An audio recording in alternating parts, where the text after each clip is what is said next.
wakingojea mpango ya serikali. The people have spoken. They are coming up with different views. Some are for the idea that the death penalty must be removed. Some are saying it must remain in the Constitution as a deterrent measure. President Joe Biden and former President Donald Trump. It's a terrible, terrible thing happening in our country, and hopefully November 5th, the most important day in the history of our country, in my opinion, that's called Election Day. Hopefully it's going to change, because these people are destroying our country. Construction of new factories has more than doubled in our administration. Meanwhile,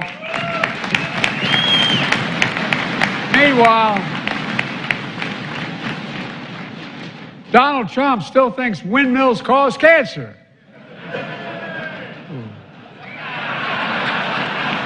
That's what he said. By the way, remember when he was trying to deal with COVID, he said, just inject a little bleach in your veins.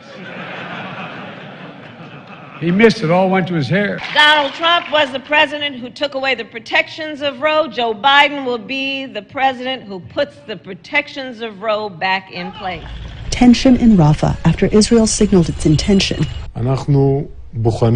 We examine every answer and reply very seriously and find every possibility regarding the negotiations for the return of the hostages to their homes as a central task as quickly as possible. And at the same time, we continue our operations in the Gaza Strip and will continue to do so. Any escalation of hostilities resulting from a full-scale incursion into Rafah will push residents and displace people currently living there past their breaking point. It doesn't matter whether it's missiles or rockets, things that kill innocent people, that's not okay. And again, the president made it clear that we don't want to see operations in Rafah that put at risk those 1.5 million people that are there. All right, that is a soapbox there, just giving a feel and flavor of what is happening, of course, as far as the international conversations are concerned. Back home also, we want to go back to the museum just to also look at our archives and see who had spoken at wartime and what were the sentiments. That is up next on Newsium.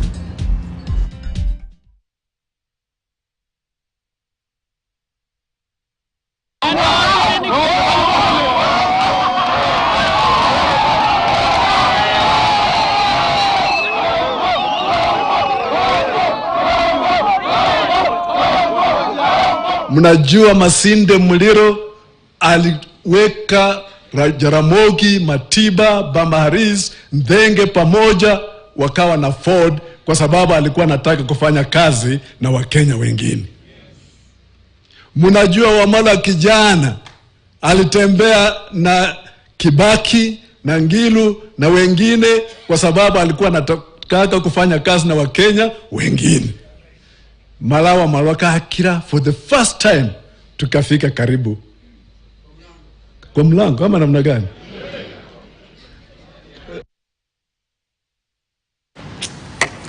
All right, Musikari Kombo. You remember Musikari Kombo? He's still alive. Yeah, of course he's still alive.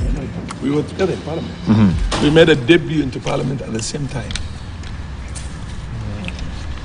Yeah. We went to Parliament in 1992. I went to Parliament in 1992, same time, in the same party. I think English is an African language. The way you are pronouncing it is so good. You are not saying debate. You're saying debut. Okay, let me not weigh in on this thing. No, Kagonja had not actually finished his train of thought before I interrupted, so you can actually pick it from there. Kagonja, continue. Thank you. So I was saying, if you track it now down to the African Union, which has recognized those languages as not African languages, but languages of communication in Africa. Now, so if you want to say this is indigenous language or this is a foreign language in Africa, now you look at the waves of colonization that we have gone through, and you don't need to go deeper into the history of ancient Egypt. And you remember the Senegalese, now that we're talking about Senegal, the Senegalese professor Cheikh Anta Diop, talking about the African origin of civilization. That is his most famous book, and for which I think he earned his rightful place as the the father of African modern history of African civilization. Now, the big point, therefore, is we must distinguish between what is African and what comes out of the waves of colonization of Africa by external forces. So we can go back to Alexander and the conquest of Egypt, Julius Caesar and the conquest of Egypt and North Africa, the whole of North Africa. Then the conquest by the Arabs in the 60th century after Islam rose of the whole of North Africa and Southern Europe, the Iberian Peninsula, and the occupation and their impact, and then the spread of the same culture into the East Coast. And now Islam, because of already the Arabic culture, part of it had been absorbed, as we were talking about.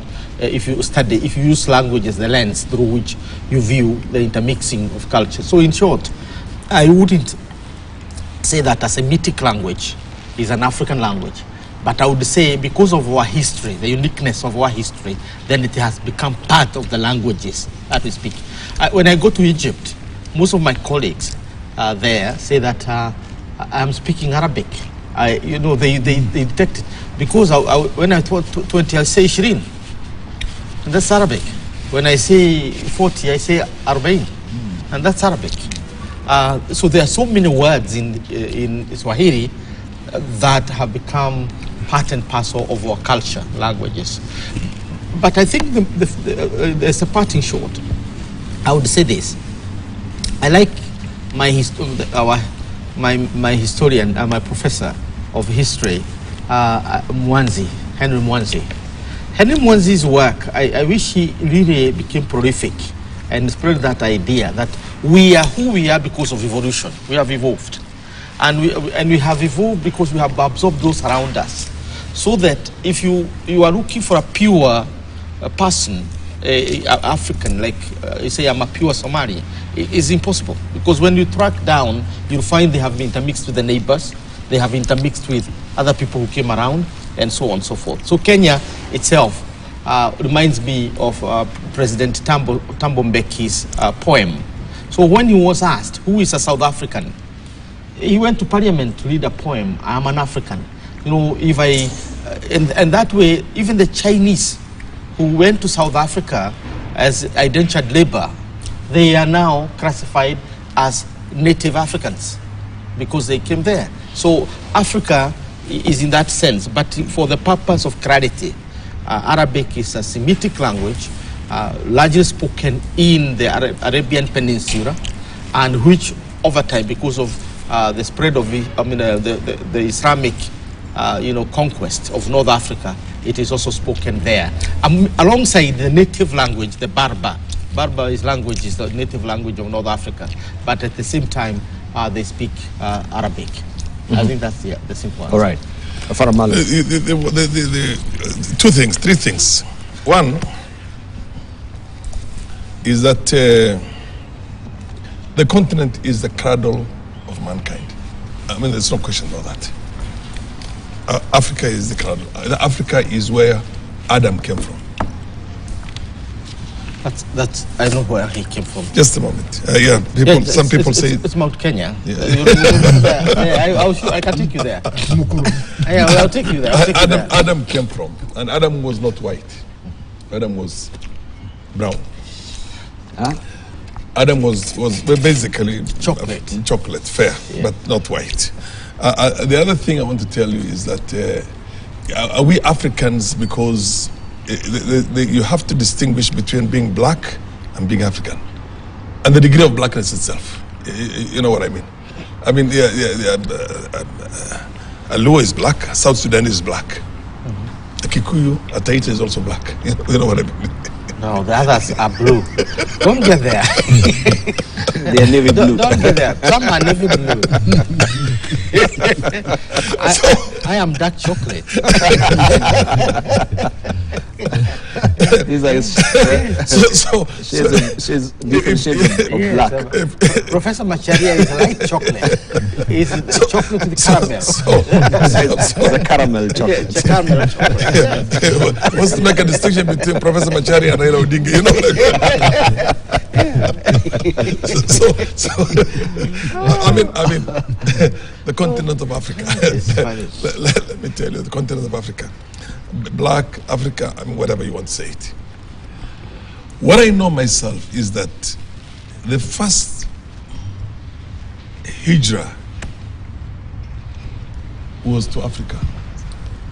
When the Prophet's followers, and there were very few that time, literally a small number, were so much persecuted in Mecca, and he told them to go to the land of the Habash.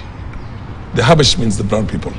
And these are now Ethiopians, Eritreans, Somalis, you know what I mean, Sudanese also up there, the Hadandawa. We call them Habesha. Habesha, yeah. Habash means, it's an Arabic word, basically means the brown people. And all of them share that.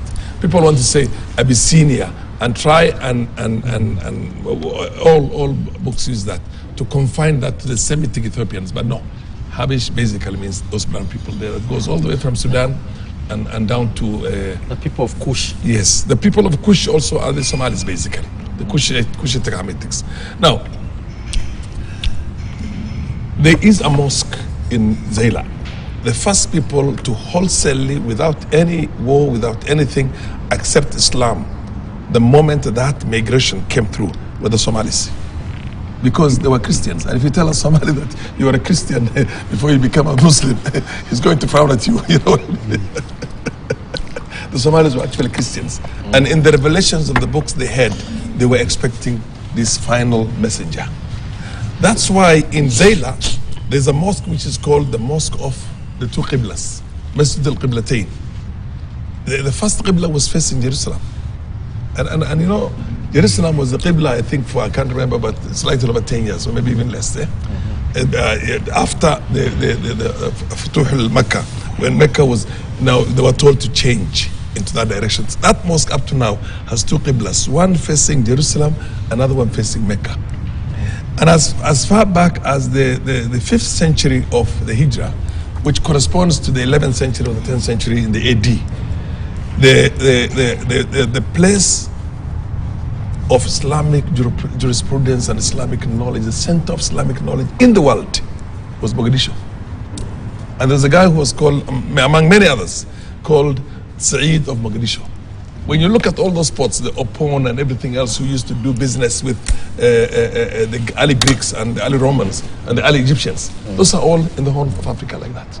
And when we talk about the Horn of Africa, I want us to look at this thing as an African pride. Don't try and desegregate it and say, no, these Somalis are looking for, you know what I mean? I want us to use this, whether it's the Songhai, whether it's the Mali, whether it is what they call Mansa Kanka Musa, whether it is those spots of Somalia.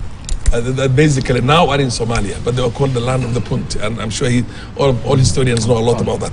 So my question is that if Arabic literature, the Center for Arabic Literature and Education in the 10th century was in Mogadishu, the leading center, not Azhar, not Egypt, not any of those things, was in Mogadishu, particularly in one of the madhabs called the Shafi'i madhab, then how African is the Arabic language? You get my point. And we're now communicating in the language that basically has been around us for slightly how many years? 130 years now? 70 years of colonization and 60 plus years of our own independence, 130 years. And I'm talking about over 1,000 years presence in that. Now, I live that. I mean, when he talks to you and says that Arabic is an African language, and scholars, Diop and everybody who was there, and from those what you call civilizations in West Africa, who are Muslims, by the way, for information, who are Muslims, because Mansa Kanka Musa, who was the richest man in recorded history, was from Mali, what's currently Timbuktu. Yeah, Mansa Musa. And he was a black man. Yes, he was a black man. He was a black man, yes. So Arabic, as far as I'm concerned, the link, the Arabs, the current Arabs, you see, pros from Arabic. The same way, you know, the Europeans and who came to us, came in all sorts, all shades. And by the way, they became Muslims much later than many, many other people in Africa became Muslims. You get my point? The Persians are not Arabs. The Persians have a history that goes 7,000 years back. The Safavids and all the rest, and the Persians have a history. When you hear about the Afro-Shirazi party in Zanzibar, in Zanzibar, the Shirazis are from Shirazi of Persia, because they've been there for hundreds of years, if not 1,000+ years before. And by the way, most Africans don't want to believe that, but I'll tell you today for free, and you can check it. The first seafaring commercial ship was an African seafaring commercial ship. That's why they say in the new lands, which is the current America and the rest of them, there were traces of Africans before Columbus went in there. There's a book called They Came Before Christopher Columbus. They came before Christopher Columbus. They were there. Black people were seafarers and they went there. and that ship was called Beden. You can Google and you'll find it, B-E-D-N. It was there before the Kontiki. So I'm giving this challenge. We're here with 3 historians. 3 historians. You know what I mean? I say that the biggest betrayal of the African continent is the African scholarly group, who have always decided only to transplant to us what was planted to them, instead of going, whether it's in economics, whether it is in public sector management, whether it's everything. They bring us subs because the white said subs. They bring us public sector reforms because they said. They bring us the kind of stuff that we use. But the tragedy is the fact that also when we have all this history, it was not really documented. You know, when we have the Christopher Columbus, they come. There was no documentation. By the way, let me just conclude. That is passed down through generations. Whose mistake is it? It's for us to go, and by the way, there are caves in Somalia right now, in the north of Somalia, which show that the paintings that were done, I'm sure you've seen that, in those caves are more than 2,500, 3,000 years old. Is it the heligraphs? Yes, and they show it.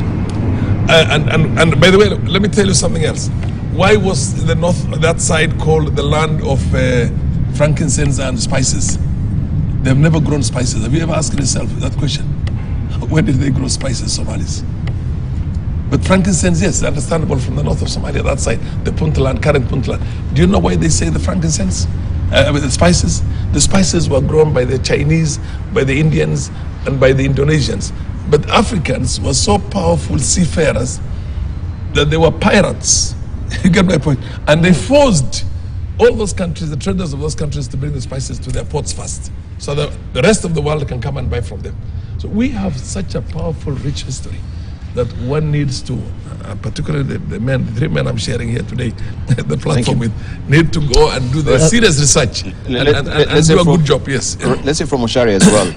Can we talk, when we're talking about the Persians as well, yes, and the history also of Iran, because Iran also from the storied history was not particularly Islamic state as it is today. It was it they had the Ottomans. They had the Persian language. It was religiously conquered. It was religiously conquered. Yes. you can tell us more about the religious conquering of Iran, how it was before, especially with King, what was the name of that king? Pahlavis, you're talking about the Pahlavis. Pahlavis came much later. Well, the unifier of what became Persia was Cyrus. Cyrus, yes. the Great, yes. Cyrus is the one who supposedly freed the Jews from captivity in Babylon. Yes, indeed. Okay? So from there you can talk about Persia, the creation, because what became Persia was a tiny little place when he made it grow big. And the Persians left behind Zoroastrianism, out of which Christianity borrows quite a few things. You know, so the blending. But the success of the Arabs with the Prophet Muhammad, once Islam was established, they spread very quickly in all sides, north to Persia, and those all those stands, and Kyrgyzstan, Afghanistan, Kazakhstan, and then southwards to Eastern Africa. And also to Indonesia. And to Indonesia. Two sides. And then westwards to North Africa.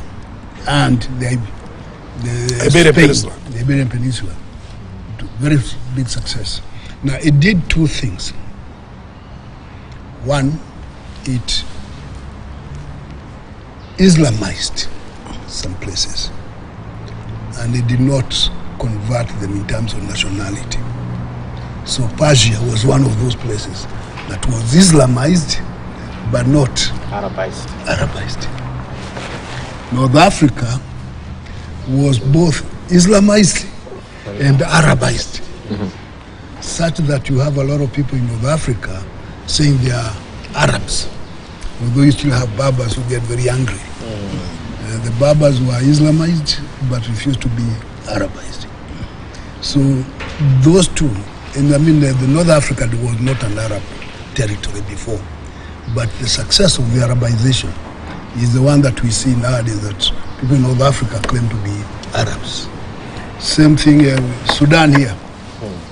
Those people claim they are Arabs. Okay? They are very dark. And when you check them, you say no, they're Arabs. So Arabic became entrenched in many parts of Africa as almost original, although it was not original. The place I was the other day, they claim to have 3 working languages. Arabic is one of them. Tigrinya. And English. Yes. For some reason, they do not have Italian, and the Italians are the ones who colonized. Yes. So but they are talking about working languages instead of having official languages. So in this sense, we can say that the Arabs were very successful in spreading themselves as conquerors and as religious spreaders, which they did very well to almost any part of the world today. What's the population of the Muslims in the world today? About 1.something billion? 1.4 billion. Yeah, so that's, and it's growing, eh? Christians are the Christians are 2.4, 0.5, something like that, combined. And so but the Muslims are fast growing. The Muslims are comparatively. Number. So now for the Senegalese president to say that he's going to make Arabic the official what? Language. A question that might come up. Are there no other languages there? Like Wolof? Wolof. Yeah. So you can now start questioning about his exposure, because he's been indoctrinated to believe that Arabic is the real thing. When you should be looking at maybe Wolof and some other things. I thought Wolof would have been. So that's a question that should come up. Across many countries. But his exposure is the issue. And if he's been exposed in a limited way, which is also possible, then it will make a lot of sense to embrace Arabic as now the proper way. They will argue that Islam is almost, the Islamic population is around 95% of Senegal. Yeah, it is. So it really counts, But is he thinking religiously or linguistically in terms of that? If it's religiously, then the country is Islam. So we have two processes, the Islamization and Arabization. Are we talking about Islamization or Arabization? Because with Arabization, you become and claim an Arab identity. Islamization, you take the faith. And Arab identity also means an Arab language and culture. Now that's why we will talk about Westernization. We were Westernized because we speak Western languages and adopt Western culture. Somalia has gone through these waves. I was watching a movie of Somalia in the 1960s when Somalia was celebrated as a democracy. Mogadishu was full of girls with miniskirts. Try that today. We had something about Iran as well. Yes. The past achievements that have been neglected. Actually, you see, the first navy in the world was the Egyptian Navy, because the unification of Egypt was done through the waters. The River Nile. Yeah, they built the first navy in order to conquer the north. Yes. That's the first navy that has ever lived. Then the issue of Columbus and all those people. And they talked about Ivan van Sertima's book, okay, They Came Before Columbus, which was derived from another set of books, trying to examine exactly why there African-related artifacts, statues, language that are older than. And now the argument here was Abu Bakr II, the second, is the one who... The second Khalifa. Abu Bakr? Bakr, the ruler of Mali. Okay. Yes. Before Mansa Musa. Before Mansa Musa, actually he was the brother to Mansa Musa. Yes. And he left the office to Mansa. In case I don't come back, you continue. And so he did go and landed in those places and did all those things. Now, what the argument is, when the Europeans were coming up, once they kicked out the Arabs and the Muslims from Spain in 1492 at Alhambra, the first thing they did is to recreate themselves, to create a new identity that had nothing to do with having been ruled before. Yes. Yeah. That's what the Inquisition was all about. Force people to forget Islamic history. Not just anything that was not European. Just forget. And then create images of everybody else. The European being superior, then everybody else is inferior. And from about 1500, that has been the argument, the logic of the West, that everyone else is inferior, is evil, devilish, and should be suppressed. As you promote the Western agenda of superiority, which is not warranted. To date. Up to date. So the scholarship we are talking about had to fit into that. Yeah. Willful, concocted amnesia of the record. Yeah. And that's why they go to Egypt and they distort. So when Shah Anta comes and says, wait a minute, what are you talking? Here's the evidence to the contrary. Yes. The argument for 500 years has been this concocted distortion of reality. Absolutely. And that imparted to us. Unfortunately, some of us keep on repeating it and continue. And then the challenge right now, and so when people talk about decolonizing the mind and the attitude, is to change this and to challenge those who keep on repeating this. Indeed. Isaiah, if you actually since I had a little talk with him, one of the things he keeps on insisting, African countries need to pay attention to their experts. Stop outsourcing thinking in other places. Because one of the challenges we have is that we keep on outsourcing thinking and policy. Yeah. And no wonder things are going wrong, because you don't want to trust your own people, empower them. When you get advice from the US or Britain or France and other places, World Bank or IMF. World Bank and IMF, these people are promoting their own interest. They have not, they have not, and they may be very well meaning, and they be very good scholars or whatever they call those people. But they are promoting their own what? Interest at the end of the day. So pay attention to your own expert and promote your own interest. At the end of the day. Yes, get along briefly before we go to the stories. Scholars will get into this very tough concepts of urbanization and Islamization. But the issue here is about identity and languages. The intricate relationship between the two is what Prof was raising earlier about the Senegalese president needs to rethink about the African identity versus the language that he is promoting. But if he's doing it for religious reasons, well and good. The second point, Dibal, is undoubtedly, Mheshimiwa, Africa was a dominant power in the ancient world, and we know enough from archaeology to argue that many of the things that we don't associate with Africa today. Prof has talked about the first navy being African, the Egyptians and all that. That's very clear.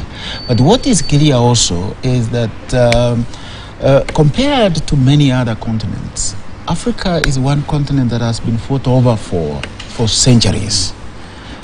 People have fought for a little piece of Africa over the years. And this is not just for sheer political domination, but also it has had a religious dimension. Every religious tradition I know of, particularly of the Abrahamic religions, Judaism, Christianity, and Islam, they claim some links to Africa. When Jesus Christ was being persecuted as a young boy, where was he taken? To Egypt. To Egypt, Africa. Alexandria. When he told us a very classic example of how Islam is linked to Africa. The history of Judaism begins in Africa. God is liberating. If you read the story of the Exodus, God is liberating the Israelites from where? From Africa, in Egypt. So every religion also, just like the imperialists, is actually struggling for a piece of Africa, and that tells you the centrality with which the continent, has been regarded in the global history, and we know enough about that right now. So that's why I'm saying that we should not lose sight of what is happening currently over the continent. This is a scramble and partition of Africa. I call it two, but it will be more than two, because different powers have struggled to get a piece of this continent over the years. And if we don't see it that way and realize that we have a chance to reclaim the continent by having a voice on who is going to direct us, who is going to dominate us. I've seen a very sad situation, even in our own country here, where interns of the World Bank and IMF come here and are giving instructions to our policymakers. Some of them have been our colleagues. When I was a student in the University of Cambridge sometime in the late 90s and early 2000s, interns from all over these great universities of the West, come here, and our policymakers are busy listening to them. And these are just young people who don't know much. But let Kenneth Ombungi or Professor Kawanja here or Professor Machari or Mheshimiwa here speak, nobody will take you seriously, just because perhaps a prophet is never respected in his hometown. Think about that.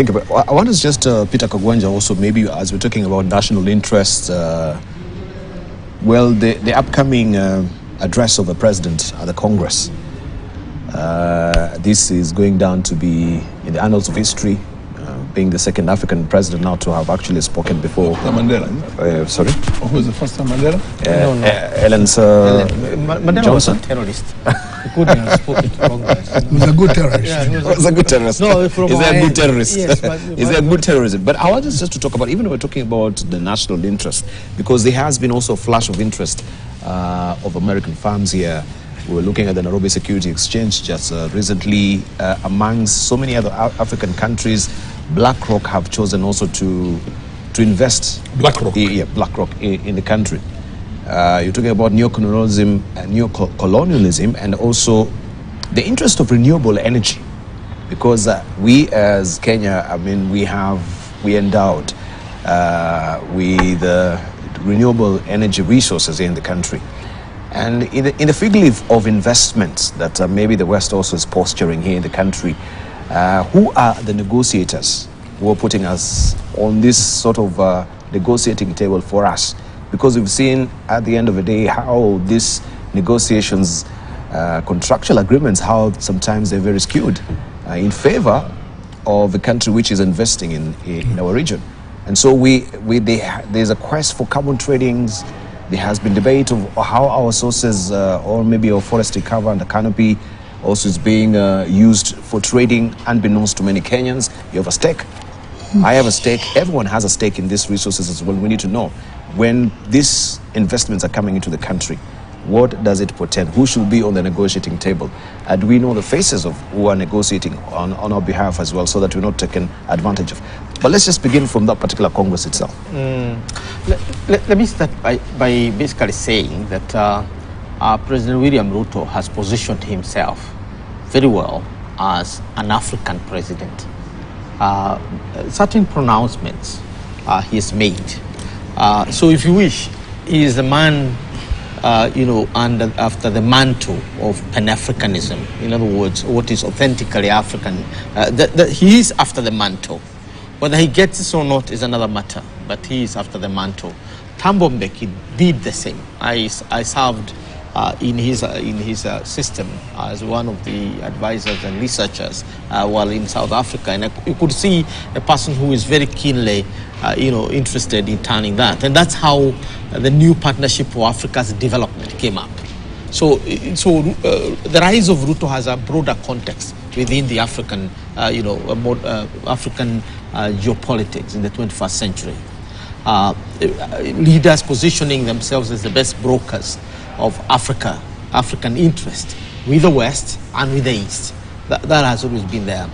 I worked for the International Crisis Group at the management level for almost 4 years, and Sheriff Johnson was one of the members of our board. Sheriff Johnson was one of the members of the board. So at that time, the person who was reporting to his member of the board was Cyril Ramaphosa, the current president of South Africa. At that time, he was also a member of the board. And therefore, there is a certain environment within which these things are taking place. And therefore, the address by President William Ruto to Congress, I think, is an honor to Kenya. That one you cannot underrate. It's an honor to Kenya, because I think to have that kind of recognition. But then you also ask the question, yes, we do that, but what is it? Uhuru Kenyatta was among the first Kenyan head of state to be given, to do a state visit. Kibaki had gone there, but it was an official visit. But the state visit, when everything is geared only to your country, was given to Uhuru Kenyatta at that time. Now, so it is important for us to begin thinking about where is Kenya in the current geopolitical contests and geopolitical competition in the world today. And I said this over the weekend in one of my articles, that Kenya is actually one of the frontiers of this new geopolitical war, particularly between America and on the one hand, and China and Russia on the other hand. So Kenya is one of the key. And I keep on quoting this. If you read the 2022 National Security Strategy of the United States, the strategy states very clearly on page, I think, 23, that they are going to go for the major regional states. And they are identified by their names: South Africa, Nigeria, and Kenya. They leave North Africa ambiguous because of Egypt, Algeria, and Morocco. There's a lot of competition there. So the point is that this visit has a context, and it is that context we know. My argument is that you cannot isolate yourself. So you cannot say, oh, the president should not go because we are kowtowing to American geopolitics or interest. That's not an argument we can make. Or, by going there, it's going to be against our interest because we're getting our development and so on, assistance from the East. I think the argument we have made is that Kenya needs to have its national interest at core. And it is our national interest that is going to give us a compass on where to look. You look east because if that's where your interests are coming from. And which interest anyway? You look west if that's where your interests are coming from. But which interest? Our development interest today, and even the Americans will agree with you, our development interests are taken care of by the East. India, Japan, China, and Russia. That's why we have a crisis of oil and so on. Our political security interests are taken care of by our traditional linkages and the pacts that have been made, including the training of our soldiers and so on. It is in the West, and it will take a while to change that, for that matter. So the point here is that we need to look at the broader context within which this speech is taking place. It's not just waking up and going and addressing Congress. There is a context to it. But in that context, Kenya should not lose its soul. This is what we're saying. Kenya should not lose its soul in this context. In the past, there have been scramble for Africa, and Africa has lost. In this scramble for Africa, the new 21st century scramble for Africa, we must win it. We must win this scramble, because if we don't, then we'll sink deeper into, into the bottom of what we are calling human civilizations. We are already there at the bottom, but we'll go deeper into this. And remember, even during the first scramble and the second scramble, there were Africans who were turned into heroes. Even during the slave trade, there were Africans who were heroes. In all these events are heroes, but where is the soul of Africa? And that's where we are asking, that whenever we are doing things globally, you should always have the soul of Africa as your interest. Right, Farah Maalim, briefly. Yeah, I mean, Kagwanja has put it very well. There is a difference between being a champion of the continent, and at the same time executing zealously your own narrow, selfish interest. Because when you have Africa as an entity, you have a stronger bargaining power. But the moment you leave the pack and decide that, look, I only care about my national interest, and then you go for the Kenyan interest itself, you lose the clout. Because America and the West are very, very powerful economies. Now, Kenya alone, our economy, vis-a-vis that, is so minuscule that you'll be tossed around. And the way I see it myself is that we betrayed the continent one time. Yep. The continent came to support our president at the time, or the deputy president, when they were going to ICC. Yep. And we decided, the continent decided that no sitting African head of state is going to be subjected to ICC.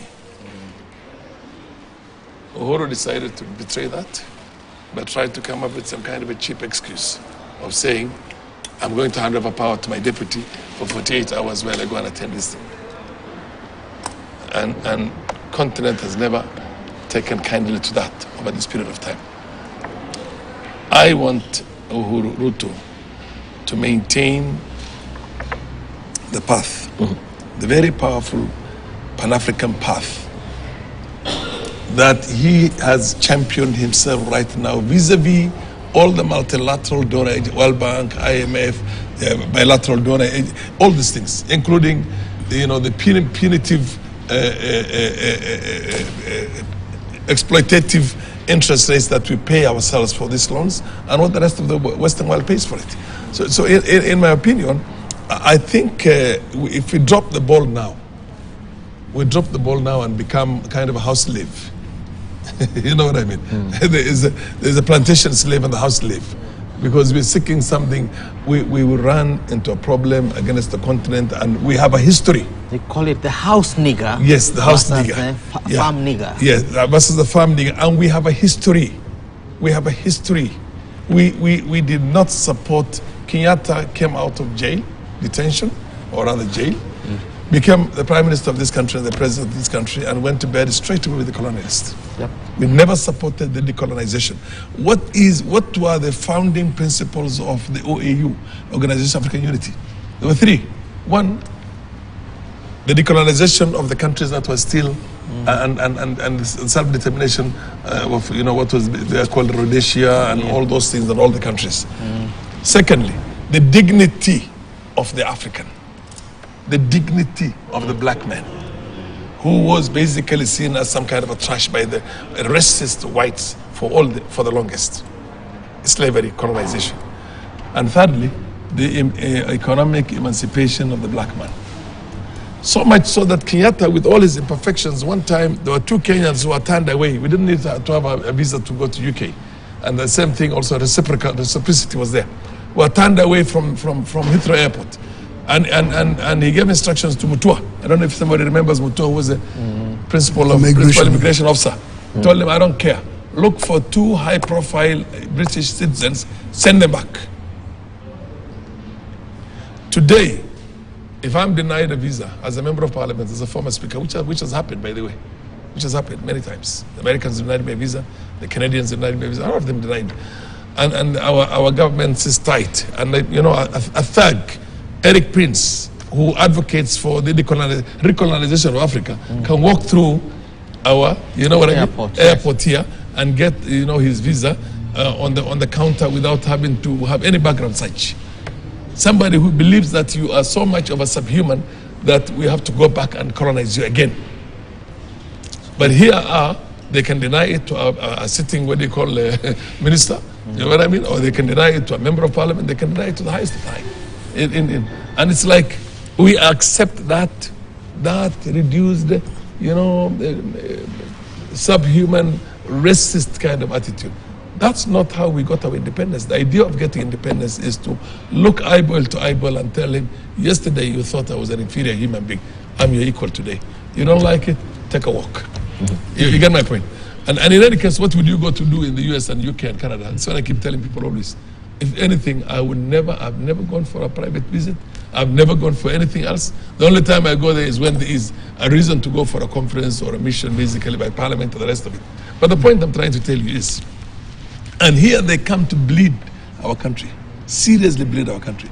So I am happy with the fact that our president is going to go there and give a very powerful speech, but I think that speech should reflect the aspirations of the African continent, and Africa should celebrate that speech. He has to tell them, this is the red line. You can't cross. We are going to collectively begin with you. And can I just finish? We are collectively going to begin with you. There's one thing I wanted to not to pass before I mention. When you're talking about, by the way, when the Arabs conquered the Iberian Peninsula, majority of the generals who were fighting in there were blacks. When the Carthage, you remember the Carthaginians and were fighting, the best performing generals were blacks. Even the general who almost conquered Rome. The general who almost conquered Rome. Hannibal. Hannibal, yes. Was from Libya. Was an African. Yeah, from Libya. And they were blacks. So what basically I'm trying to tell you is that there's a history. There's a very powerful. Well, the Arabs brought Islam, but they did not bring in the system that essentially ended up being, it's there, endemic in the religion. But the movers and shakers of all this were the indigenous people who are found in those countries that they brought. Thank you. So basically what I'm trying to say is that we have a lot of things to look at. I personally have no issue with Fai making Arabic an official language, but I would also tell him, maintain also French as a transitory, for purposes of transition, also as what you call an official language, and take in English also. You know, people teach. I was in Dakar the other day, and I see so much opportunities for Kenyans, but you cannot communicate because we don't know Wolof, and we don't know French. So when I come back here, one of the first things I told my son is that go and learn French, if nothing else, as a working language, you know what I mean? Yeah, indeed. So that you can, if you want to go and work in those places or do business in those places in the West African countries, it becomes easier. It becomes easier. Right. Professor Bashar, as we take a short break, or you want to comment on this particular visit? But I can hear my music. Could we pick up on the other side of a break? So that we can run also the commercials on time as well. And when we circle back, as promised, we shall look at South Sudan and also the Sudan crisis.